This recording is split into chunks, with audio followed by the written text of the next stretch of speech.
आणि या महा अंतिम दिवसामध्ये जे 3 संघ इकडे क्वालिफाय झालेले आहेत त्यामधून कोणता संघ सेमी मध्ये जाईल, त्याचबरोबर प्री सेमी साठी कोणते संघ खेळतील याचं उत्तर तुमच्यापर्यंत पोहोचवण्यासाठी बोल्ड आउट केला जातो. आणि या बोल्ड आउटची संकल्पना इथे निश्चितच या आयोजकांच्या वतीने इथे समोर आणलेली आहे, त्यासाठी त्यांचं कौतुक. 3 चान्सेस आहेत, 3 गोलंदाज आहेत.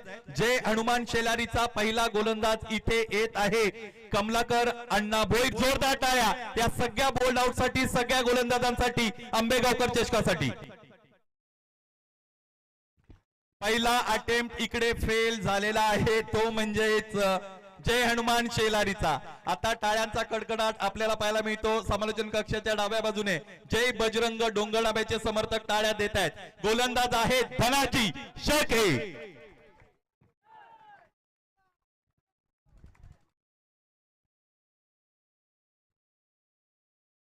आपल्याला पाकिस्तान विरुद्ध झालेला बोल्ड आउट आठवतो, जिकडे वीरेंद्र सहवाग, हरभजन सिंग आणि रॉबिन उत्तप्पा यांनी 2007च्या वर्ल्ड कप मध्ये 3 वेळेला यष्ट्या उद्ध्वस्त केल्या होत्या.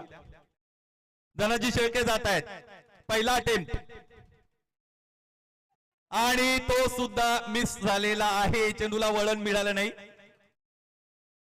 पाहायचंय आता तिसरे गोलंदाज अर्थात तिसरा संघ जय बजरंग वडवली संघाचे मयूर शेळके आलेले आहेत बॉलिंग मार्कवर.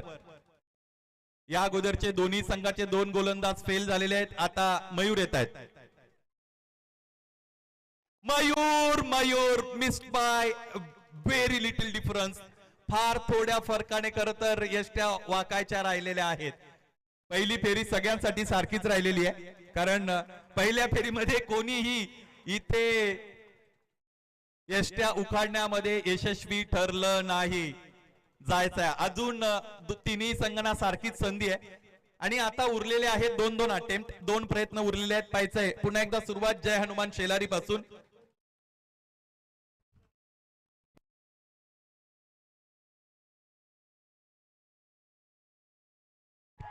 जोरदार टाळ्या, जोरदार टाळ्या, जोरदार टाळ्या. हे सेलिब्रेशन बघा, परंतु दिल्ली अभी भी बहुत दूर है.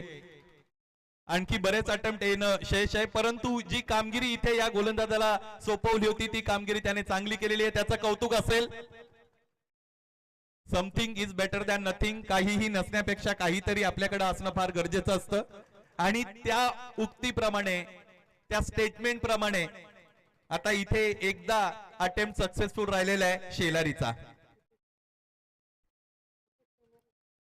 दुसरा अटेम्प्ट इथे आपण बघत आहोत डोंगरनाबेच्या वतीने जय बजरंग डोंगरनाबे. मोहित दळवी या नवख्या गोलंदाजाकडे चेंडू आहे.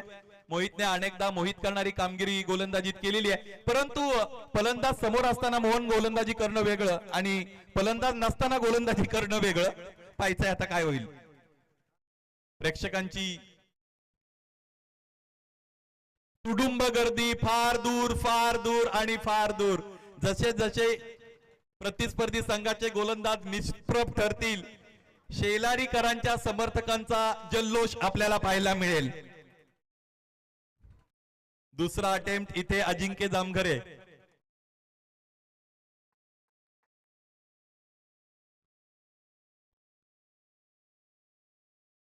अजिंक्य सुद्धा इथे चकतायत आणि याचबरोबर एका गुणासह खर तर इथे आपल्याला बढत पाहायला मिळते ती जय हनुमान शेलारीची. आता तिसरा गोलंदाज शेलारीची होते आणि मला असं वाटतं केतनचा वापर केला जात आहे. केतन म्हटले तर यॉर्कर किंग. पाहायचंय आता फलंदाज समोर नसताना यष्ट्या उखाडण्यामध्ये केतन सक्सेसफुल ठरतील का. मैदानाच्या सभोवती आता प्रेक्षकांचा उदंड प्रतिसाद आपण सगळेजण बघत आहात. या स्पर्धेला प्रेक्षकांनी चांगला प्रतिसाद दिलेला आहे. या स्पर्धेला प्रेक्षकांनी आपल्या डोक्यावर उचलून धरलेली आहे.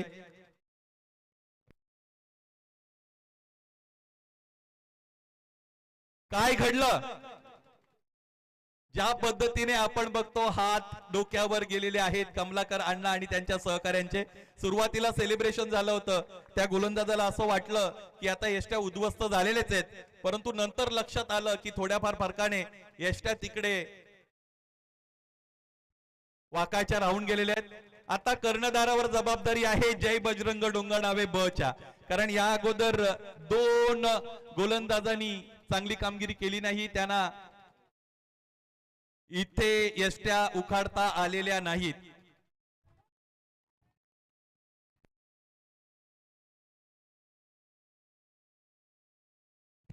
पाहायचंय इथे जर बोल्ड आउट करण्यामध्ये यशस्वी ठरला आकाश तर रंजकता वाढेल.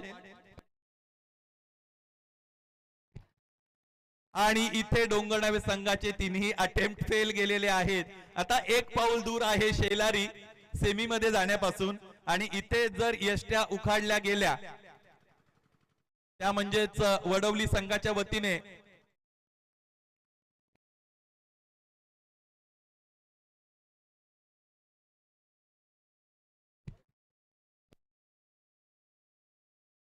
नंतर बघूया काय झालं. खूप दूर. आणि याच बरोबर जय हनुमान शेलारी या स्पर्धेच्या सेमीफायनल मध्ये सगळ्या शेलारीच्या समर्थकांना खेळाडूंना विनंती आहे लगेचच बाहेर या. नाचत नाचत आले तरी हरकत नाही, पण बाहेर या. चला नाणेफेकीसाठी